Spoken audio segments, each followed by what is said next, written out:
In the name of God, the most benevolent, the most merciful.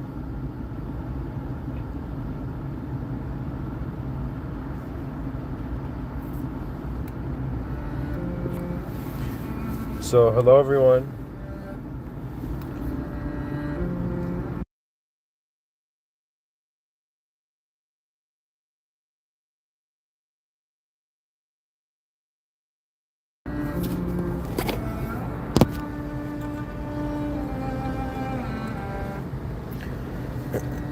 Alright, time to begin tonight's lecture. I want to speak about a very important moment, a moment that perhaps surpasses our ability to truly comprehend it.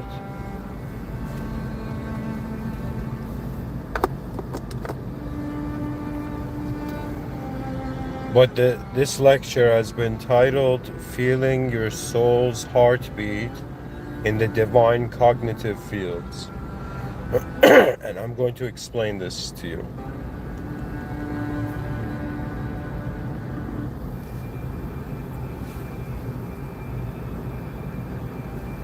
Dear listeners, it is the year 2025. I don't know if you're listening from like right now, or you're going to listen to this in the future, or when this lecture will find you.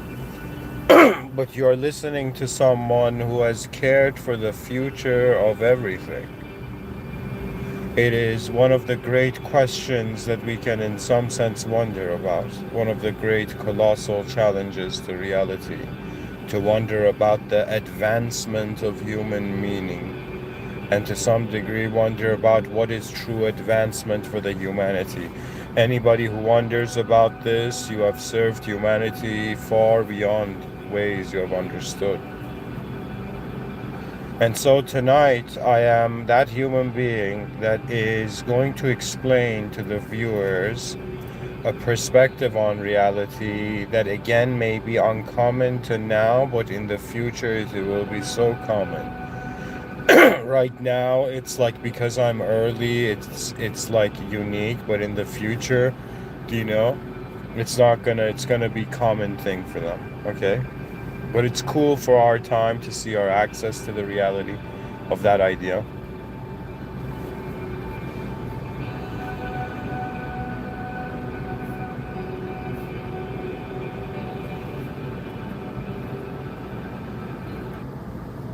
And so I want to explain to you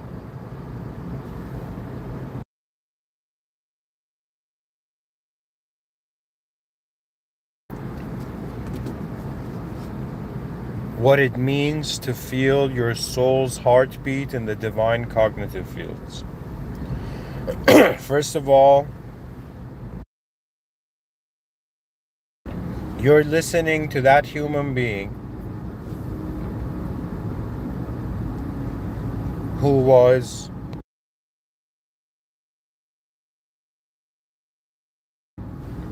how can I say it? I might be one of the most unique humans qualified to talk about this. Pretty much anyone born in 1991. Do you know? We were the last generation that truly climbed trees for fun, and also the first generation to experience consoles and television in the experience of, the child's upbringing. So I have experiences of, like, in my childhood that are just physical oriented. I'm climbing trees, playing soccer, right? But now we've reached an era where people are downloading apps where they climb trees and gain points. That's the era we're in now. Okay? So I witnessed this. I was there prior to AI. Now I've seen what AI has done. I've pretty much been a watcher of human transitions. Okay?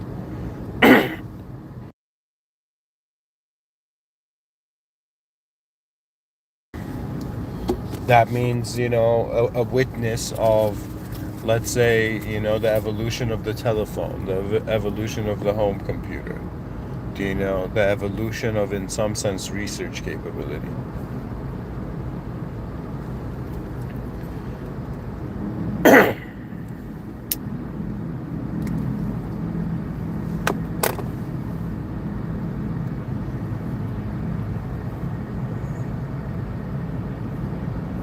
Really, what's going to fascinate you is that the context of the divine cognitive fields,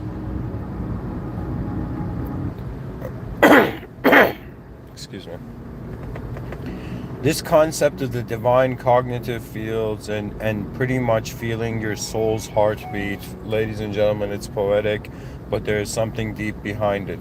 You're listening to some human being who, for some strange reason, regardless of the years of training himself to be able to communicate like this, if I was to explain to you this world again, you would realize that what you assume. So let me give you an example. Imagine in the year 3025, they are conscious of the divine cognitive fields. Okay, in the year 2025, we're not conscious of this. Okay, so far in the year 2025, people identify as bodies, and you identify as a mind, which means a character inside stories, ad infinitum in accordance to your choice. But what I'm trying to convey here really is that I'm trying to give you a comparison of like a human being that's aware of the divine cognitive fields before I get to like the soul's heartbeat. Okay, before I can explain to that, I need to tackle the divine cognitive fields. Okay, and in regards to explaining it to you, like I need to explain that first. So the way I'm trying to explain to you the divine cognitive fields,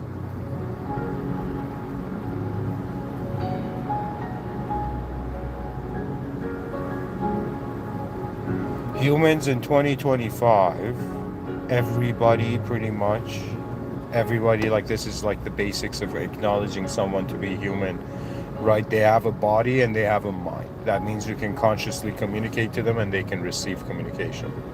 Okay?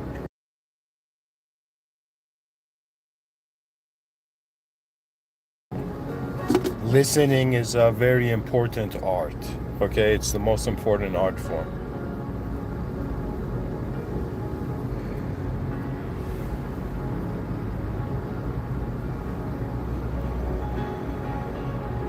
Anyways, folks, where I'm going with this is I'm trying to say that in the year 3025, in the year 2025, if you ask someone what's the divine cognitive fields, they'll be like, it's a cool concept, man. I don't know what it means, But if you ask, if like, okay, in 2025, the way I would have to explain to humanity the divine cognitive fields, I'd be like, okay, look at the words one by one. Divine means unknown and administered beyond. It means, like, in some sense, beyond our ability to clarify.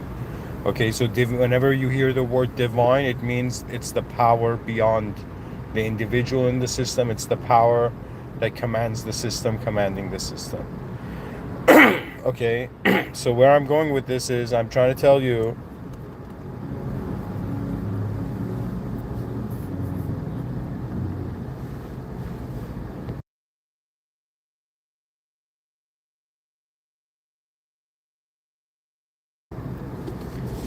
that in the presence of the system admin of this reality and the presence of all the users and mods and all that there is, in 2025, you ask the common man, what are you? It'll be like, okay, I'm a evolved biological body, and I'm this mind that is like this, centered around this ego, which is the idea I have of myself.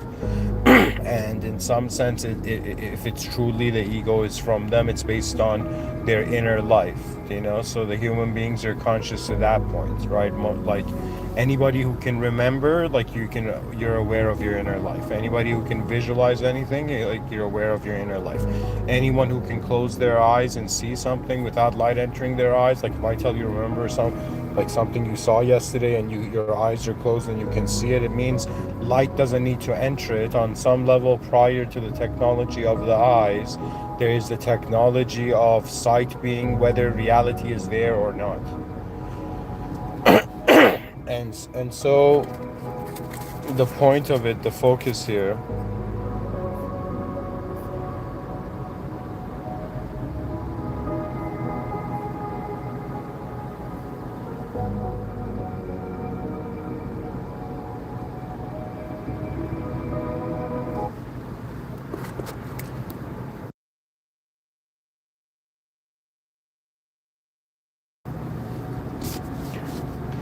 It's simply this that I'm saying. Right now, you think that you're a body. Okay, the common man thinks they're a biological body, and then they're an idea. There's a character and a story version of them they have to themselves that owns their body and everything in the whole moment. Right? So the idea of you is externally you in the sense that therefore being in charge of you in the outer realms, right? So in front of my, so what that means is like the starting point is, all right, man, there's a world, physical world, I have a physical body in it, but there's also, I close my eyes and I can envision like tomorrow, so therefore I'm living ahead of my moment, therefore the mind's living ahead of the time, right? So the person, in some sense, they're not, I'm telling you that the life of a character in a story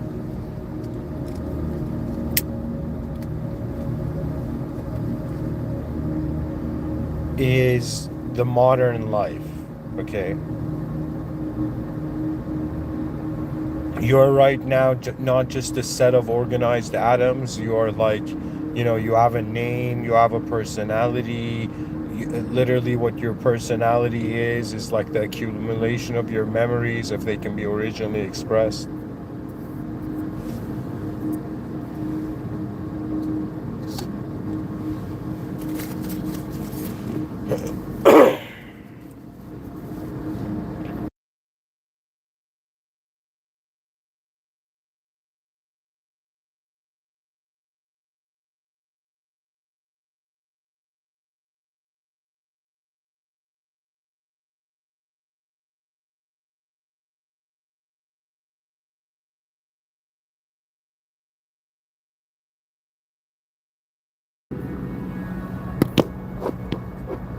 All right, guys, to before I continue, let me just, I need to find one song that I could let it be.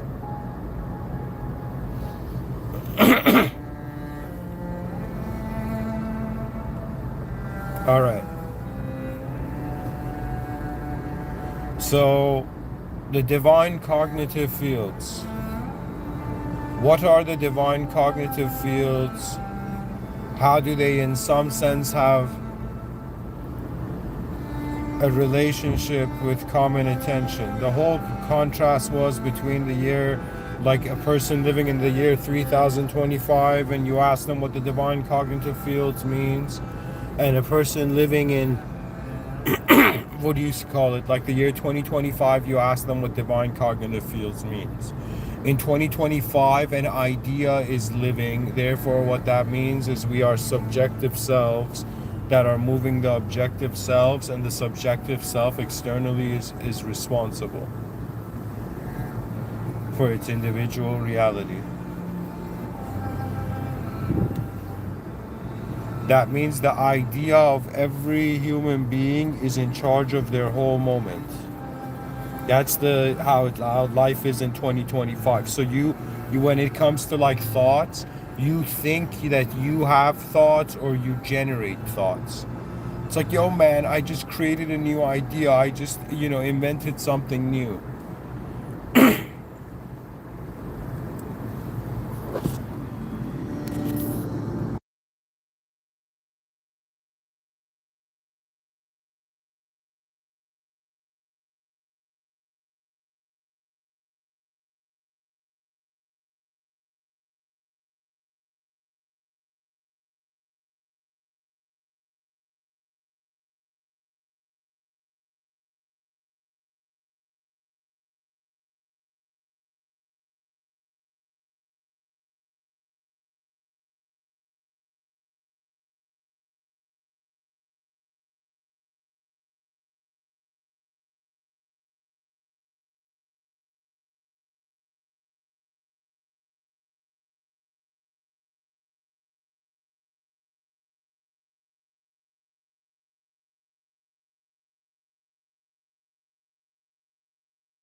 excuse me, to continue.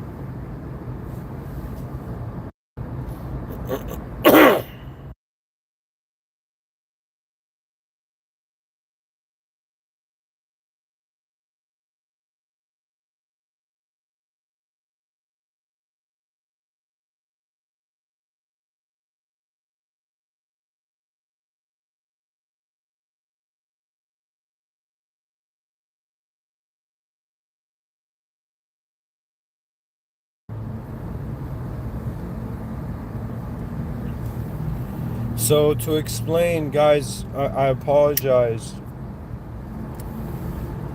I'm trying to explain to you the difference between what the divine cognitive fields would be like to the year, someone in the year 325 compared to the year in 2025, in 2025.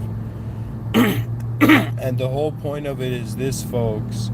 In today's world, we think that we're an idea, and we think that this idea knows or creates or generates or is like all the verbs are applied to the individual idea. And human beings live lives of, of necessity in regards to of a self obsession of survival, and then of an ability to advance intelligence.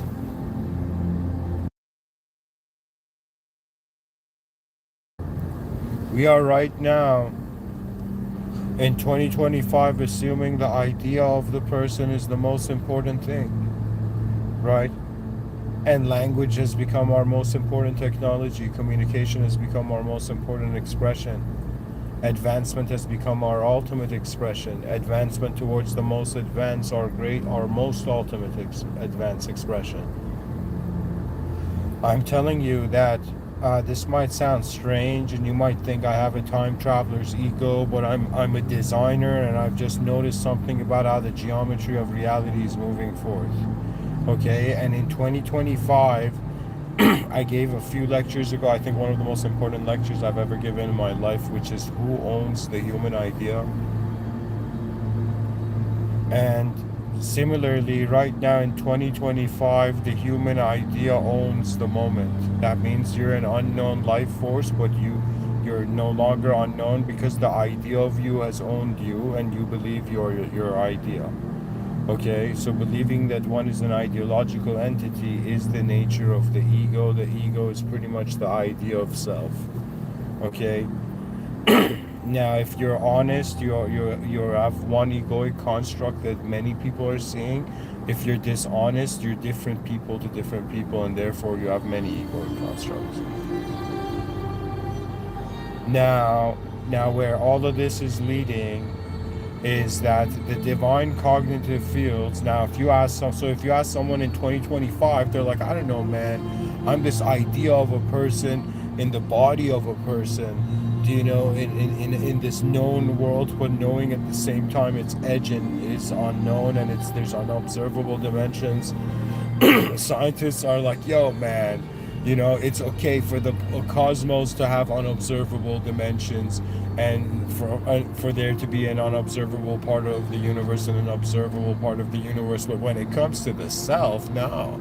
How dare you use the word soul in front of me? It's like, excuse me, it's the unobservable nature of reality. We at some point the egos collapse. Do you understand? That means they're like, yo, man, why aren't you a general of a great army in 2025, like changing the world? And I'll be like, there is no point, because in 2025, the most important thing is not just the survival of the body, it is the survival of the idea of the person in the context of its own expectation. That means right now, people, like, to me, if you look at, if in 2025 you were like Sir David Attenborough, like kind of like narrating Earth, you'd be like, these were creatures, okay, that just identified with names, and then their whole lives began dependent on their expectation of what their individual idea should be. So they in some sense became creatures truly lost in the ideological simulation of reality. And so that's what human beings are. There was a time we would run naked in the forest, and growl at other beasts. And now in 2025, right, people are wearing suits, and just having the courage to loop life again. For me, it is the advancement of like how can I say it? What I'm trying to say is so strange, because it was like my ego came to the same conclusion of what my soul always knew, that after self success, it is world success. That's it. That means after I have succeeded in all the individual dimensions of my life, my collective life begins. Now, in an advanced civilization, your collective life would begin immediately. In the future, there will be a great library of names, and all your names would be a part of it. And in some sense, we all matter beyond just calculations of decision makers. Dear humans, you are that moment in the cosmos that everything is watching. Because if the system admin is watching you, that means there is something worthy within you. That means I was like, oh my God. In all the mistakes, ignorance, sin, all the flaws, all the shortcomings, all the embarrassments, all the negativity, all the whatever, and something I had forgotten, that I am an unknown soul, armored into an idea of self in the presence of the higher power. Do you understand? The divine cognitive field is for those beings who are like, okay, that time in history has come. So let me tell you what it would be like. If you ask somebody what the divine cognitive fields is, they'll be like, unlike 2025, where they thought that they were a brain, and they thought their brain generated an core idea, and they thought they were that core idea, witnessing all the other ideas, right? And then whenever that core idea found an idea, let's say, like when people have wondered like how are thoughts happening, there's been this question, wait a minute, why isn't my mind super analytical all the time? why aren't we why isn't nature perfectly robotic? Why isn't it? That's the question.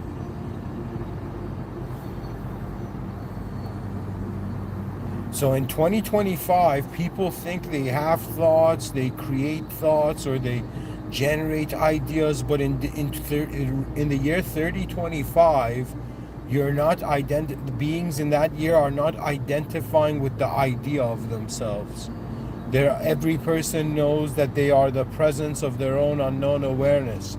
It's as if like in ancient times there was a context of aura, and me as a Muslim believing in a system admin beyond this world room that has no equivalent partner, and that system admin is the true knower of what occurs in reality.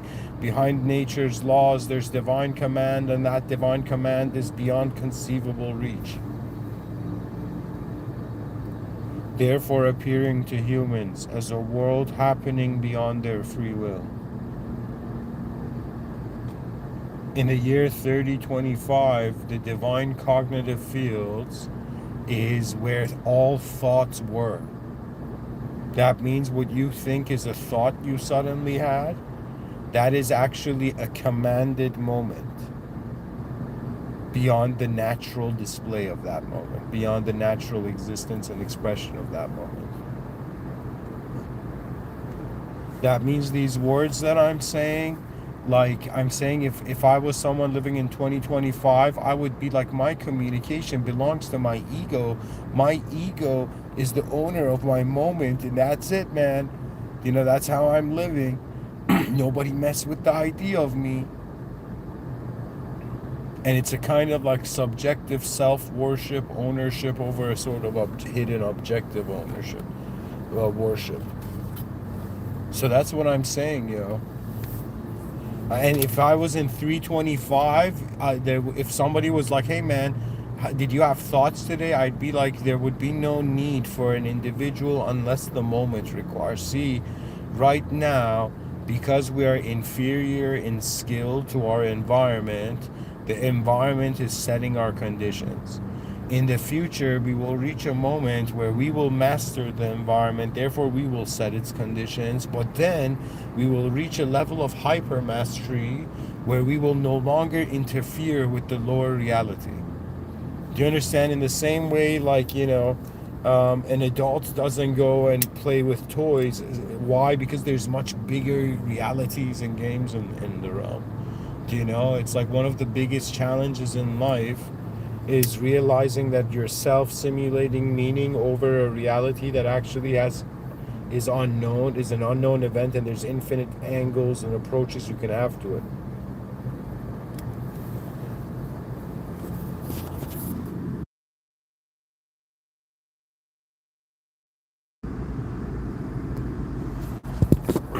Okay.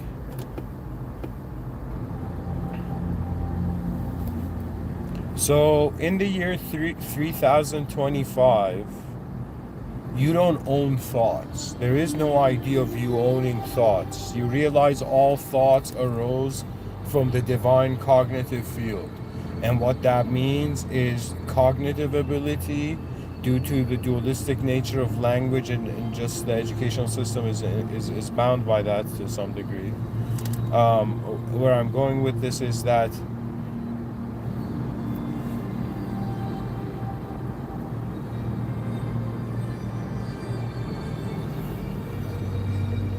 in the future, they are not ideas moving bodies and thinking that beyond the body and idea they're this soul.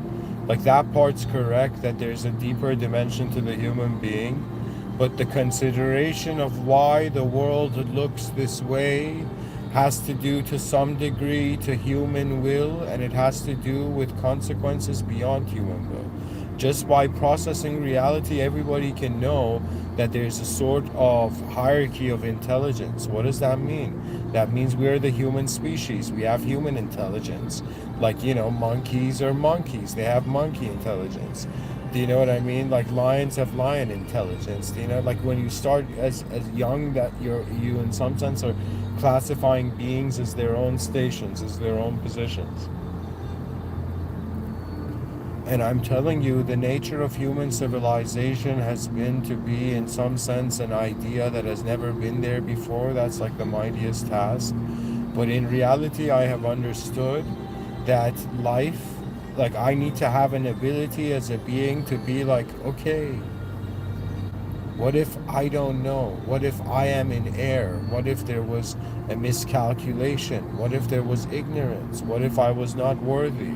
What if in some sense I had made my mistakes were irredeemable? What if I had become somebody who had fallen so low that didn't know what the brightness of a better world looked like? And it would be in that moment where suddenly all the simulations break and all the ideas that one had before them break, and for one moment they are in the presence of the future's greatness. That means, to be honest, they're like, yo man, there are some generals, they need to have physical human armies, right? And then there are some generals who, in some sense, their whole moment of being discovers itself as a command. That means if my whole life I lived as an ego, there finally came that time that I realized, before I give meaning to anything, what does the moment mean? And in the stillness and silence, I discovered that before my free will before my mind satisfies itself with perception, the perception is owned by no one. That means meaning is not owned in the sense that the object doesn't have the meaning inherently in it.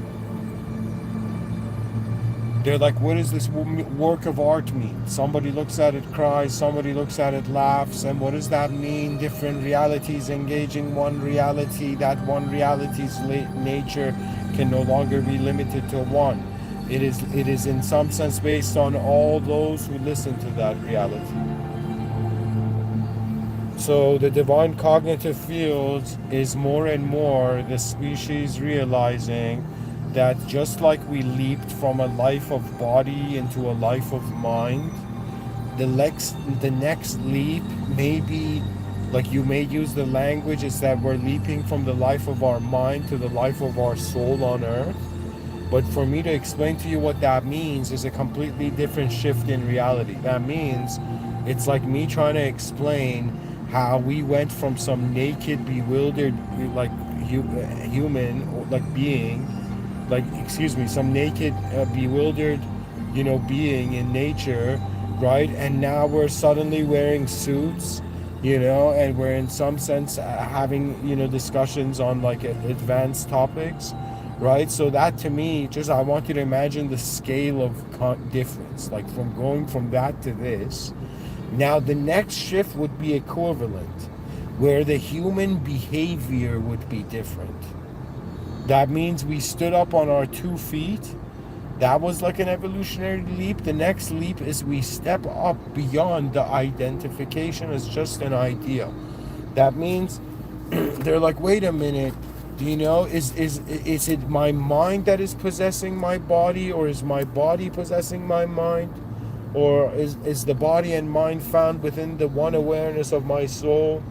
And is that awareness unknown because I'm instantaneously viewing from one side of the coin? To me, it is the might of being itself. That means deep down, you ask yourself, why am I in this world? And strangely, the answer comes because you have not wondered about the depth of the world, and you realize you're just seeing one angle. That means my whole life would be about, like, how far did I see that I had not seen before, and did I truly discover the nature of this world? That's like my private solar mission, right? That means to me it doesn't matter if my consciousness appeared anywhere in existence. At least I've understood that the urge of existence is to find purpose. And so there's unconscious, genetical driven, just biological purposes in the being, but there's also conscious purpose, and then there is a conscious purpose that discovers divine purpose, which is another way of saying understands that the moment is positioned beyond the human evaluation. And people are going to be like, what do you mean, Mr. Within? Are you saying that we humans aren't human? And I'll be like, no, no, no, no. I'm saying we humans can notice that before we called it Earth and a Milky Way galaxy in human civilization, it was an unknown place. And so the whole action of giving meaning to something is like changing its nature. Do you understand? This is why, like, somebody saying I love you in 2025, people see that as politeness now. They're like, it's not chivalries that's dead, it's that the context of value shifted. For me, everything is possible to understand if you understand what purpose drives it. Do you know what I mean? That means that this whole time the educational system is like, yo man, you're getting graded, and I'm like, okay guys, relax, I don't know what this is about. And then when I realized what it's about, I laughed. It's about, just for a second, assuming that you're somewhere, and imagine everybody was just doing the wrong thing, everyone, and you're like, what? If everyone's doing the wrong thing, I must then try it myself, right? And the attempt to get to know what one's own self is the discovery that there's an unknown aspect to it.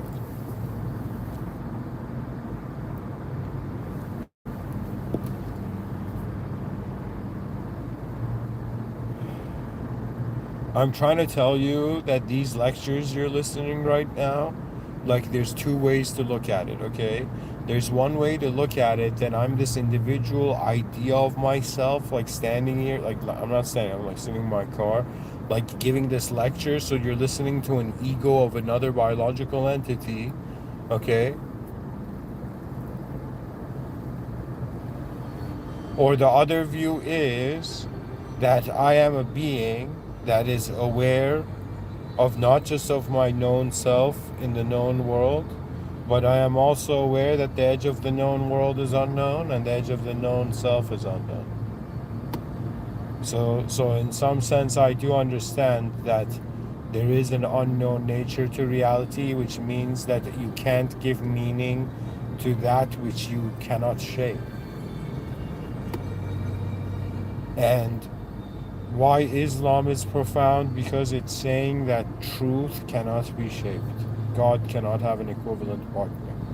That means nothing in the simulation can equal the truth. The truth is beyond the simulation, but this truth is so beyond it can do anything in the simulation. But to man, there is like a certain protocol of acknowledgement of it. For me personally, as someone who's in previous lectures long time ago spoken about like Plato's world of forms, then when I became Muslim, I realized they call that Alam al-Mithal. And what that means is, think of it from an Islamic perspective, at least for me who I am Muslim, right? I believe in a truth beyond the world room. I believe a system admin beyond, any sort of conceivable moderator in this realm.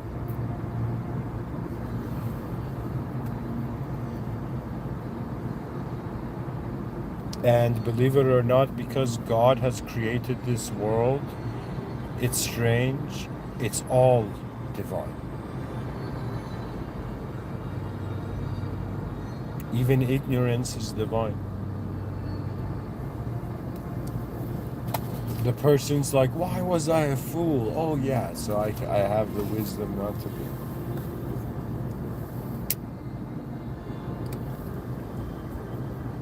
My beloved viewers, in the year 3025, for example, the reality is not based on just individualistic position. Okay, it's not based on the ego right now. Right now, you're in a self-worshipping kind of civilizational intelligence level of history. Okay, but beyond this self-worship arises collective responsibility, and through that collective responsibility arises collective vision. And whenever you find the greater vision of the civilization, your ignorances are like, you don't have to worry about anything. You just have to walk towards the most advanced state, and things are going to get more advanced. The most advanced state is the realization that you're inside a divinely administered system. It's a world that has a system admin, and we're users. And it's a divine surveillance state also. This is my personal view. That means everybody, they say eyes are the windows of the soul,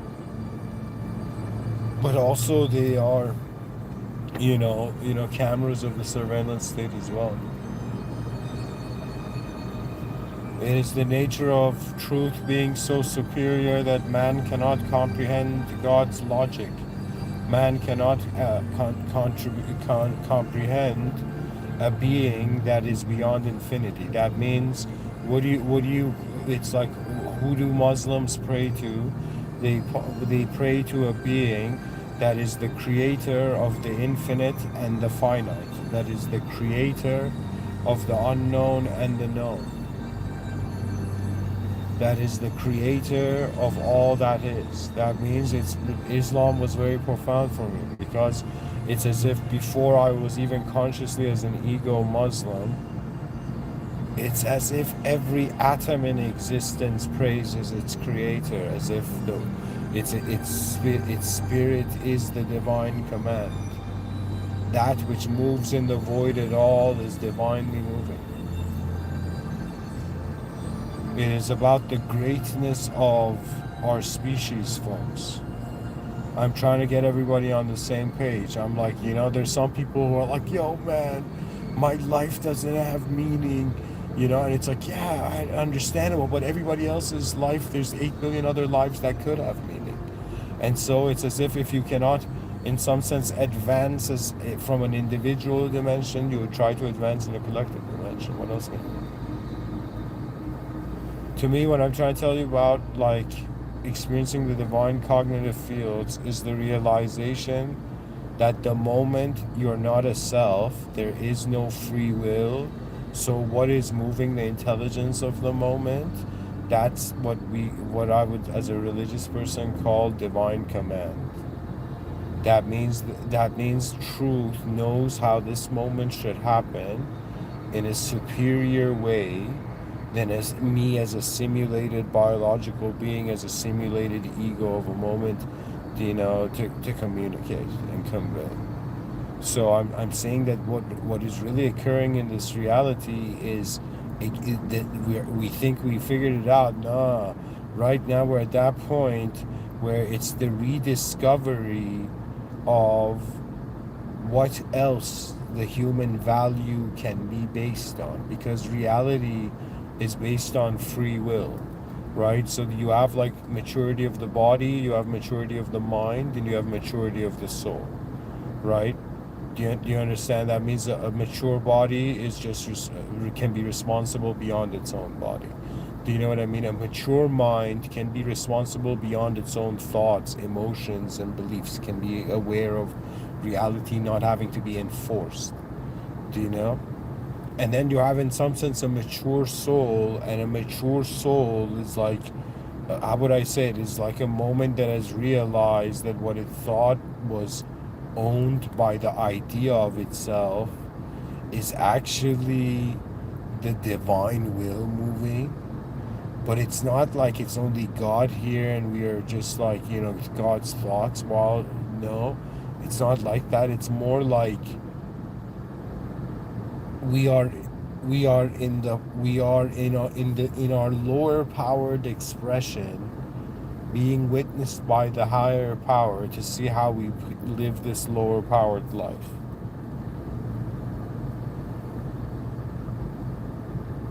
And in Islam, there's a very profound saying. It says that, I remembered I'm a visual learner. I remembered like this. It was like this view that neither your wealth or your children can help you to get to paradise. It's only those who come to their creator with a sound heart. And I was like, whoa. It's saying that you can't lie to yourself at your core.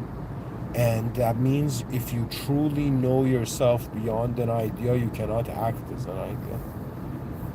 And I'm very fascinated, because what the world has come to mean is the discovery that beyond what our free will had to have it like, it has a presence of its own. And it's like, it's also, the world is kind of like an artwork. 8 billion beings can have different meanings and views on it. But at the same time,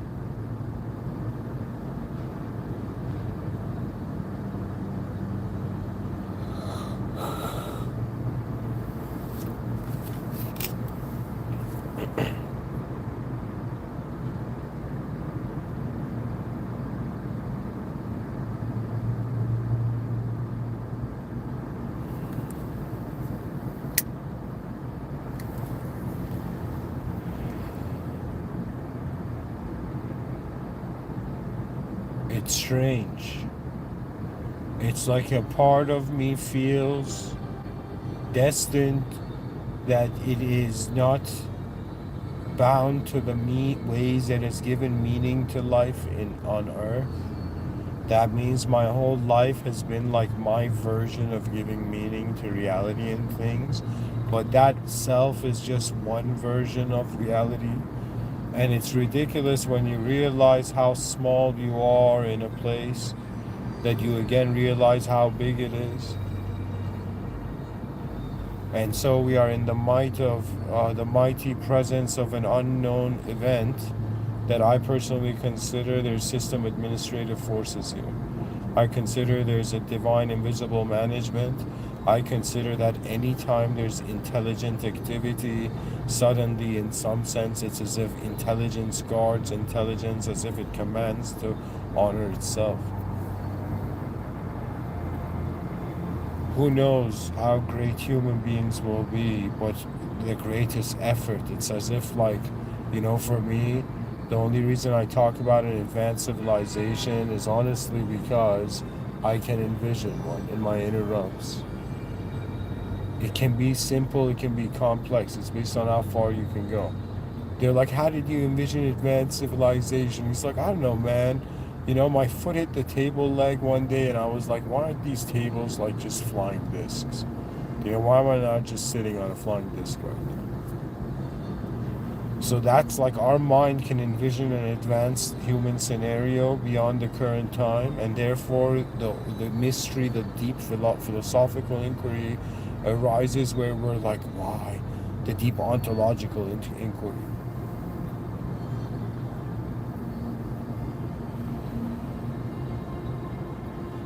To me, if you ask why am I here, if you're asking the idea of me, it's here for a purpose, because I've realized energy arises with purpose.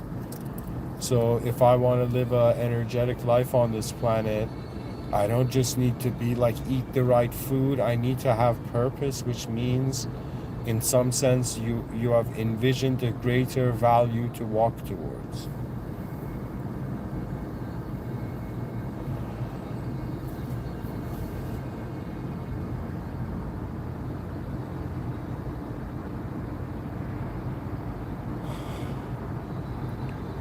Anyways, thank you for listening. And to be honest, folks, the thing about the soul's heartbeat is I'm pretty much saying what it's like as a modern human in 2025, feeling the divine cognitive feels is strange. It's like feeling a power not by taking something, by letting go. That means all the ideas are associated as to myself and as myself. It's as if in the divine cognitive fields you understand they were just what you grasped from it. It's like legit, like if somebody puts their palms, like hands, cupped into the river and cups it like a cup of water, like, or puts their hand in the river and the water's going through their fingers, and it's like I'm telling you what the information we have based our reality is not, it can never be as accurate as the unknown vastness of this realm's processing power. That means I'm saying the brain's processing power, which its result is the ego, and then what we think is the soul, which is this unknown force that allows what the brain processes, which is thoughts. Like there's like, how can I tell you, you're watching more than two thoughts and deciding which one, right? So the moment you can be aware of more than one thought, you're not a thought. But I'm trying to tell you, we're shifting from an internal treating ourselves as an individual idea to realizing that we are moments of being, and we are unknown, and it is only through our will and decisions that we give ourselves an opportunity to get to be known. So what I'm telling you is you discover that this life is like this space, and there needs to be, and movement is the intelligence in this space. And so the meaning of life is really how you move. Okay? And so how you move has to be based on something. So the question opens up to a contextual value seeking, and you're at some point being like, what's the greatest contextual value? For me, I'm like, as a simulated being, what is the most, at least so far, this is my view, as a simulated being, what is the most advanced thing I can do in the year 2025? And it's to, in some sense, honor the human being and be like, okay, theologically speaking, God commanded man into existence, and God commanded man to, in some sense, excuse me, God commanded man to, what do you call it?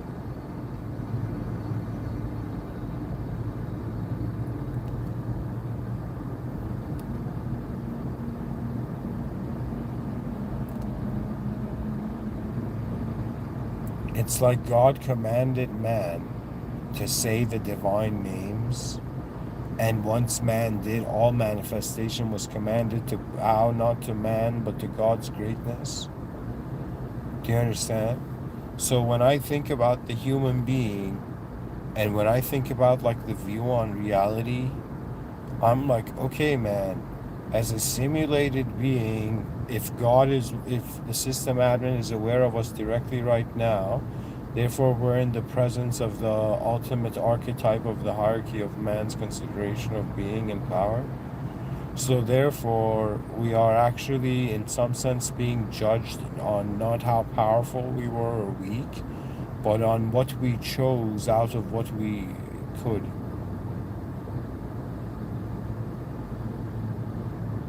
To me, an advanced humanity, you're not just living days of life that are looping where you're just responsible for yourself, you're just responsible for your family, and you're just responsible for your, let's say, your community and your environment and your friends and, let's say, colleagues and all this, and that's the life you're living, and you loop that till the end of your life.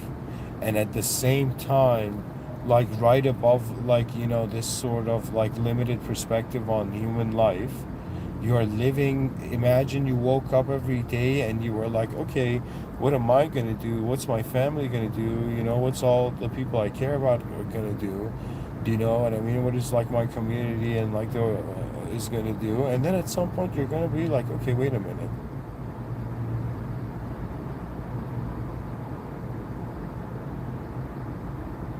what is the moment?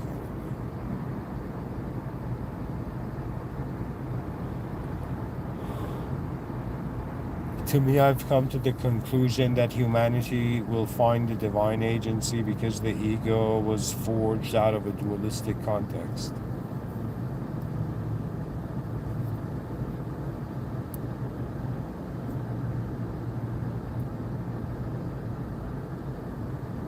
That means the greatest human value is not the infinite, it is that which is beyond the infinite, which another term for it is the inconceivable.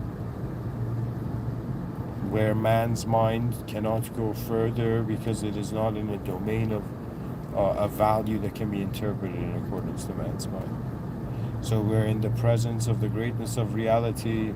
It is time for the species' ultimate performance, the true advancement of civilization beyond the ignorance that forgot why it was here. If behind your eyes you have seen the greatness of reality, the task only remains, that shall we bring forth the advance. To me, it's not like everybody's starting off in the same view of the most advanced human civilization, but every person is experiencing some sort of moment of capture of life, right? And in that moment where they're like, capturing the whole moment in their whole moment of awareness of life, they can choose to abide by the advancement principle, which is another way of saying you just wonder about what the most advanced state, and you wonder about what the most advanced is at all the time, where you begin to see that's equivalent to what wondering about truth and God is. Like, people who are religious, they're not just like, they're not like, like kids. They're beings that are just, that when they wake up in the morning, their conduct, their ethics, their behavior, their etiquette is based as if there's a higher power watching. And truly, the love of man for the beyond is the suggestion of how honest he was with what there was. That means, like, at some point they're going to be like, yo, man, everything you did in existence, you were doing it in the presence of the higher power, and creation was the command of the system admin. And so at some point there's no one and nothing to blame, and you remain there as the realization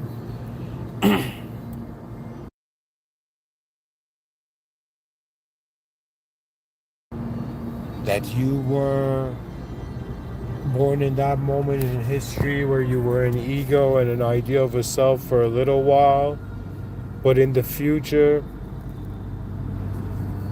greater lives are happening in the divine cognitive fields.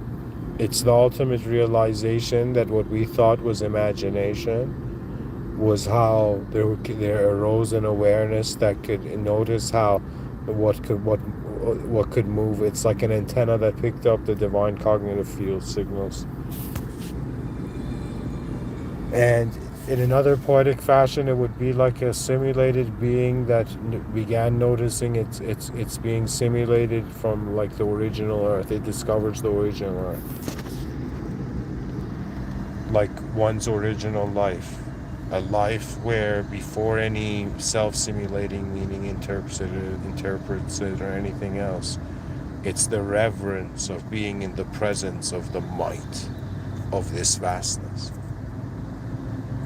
A world that its edge we cannot see, and a force that its edge we cannot see with to name.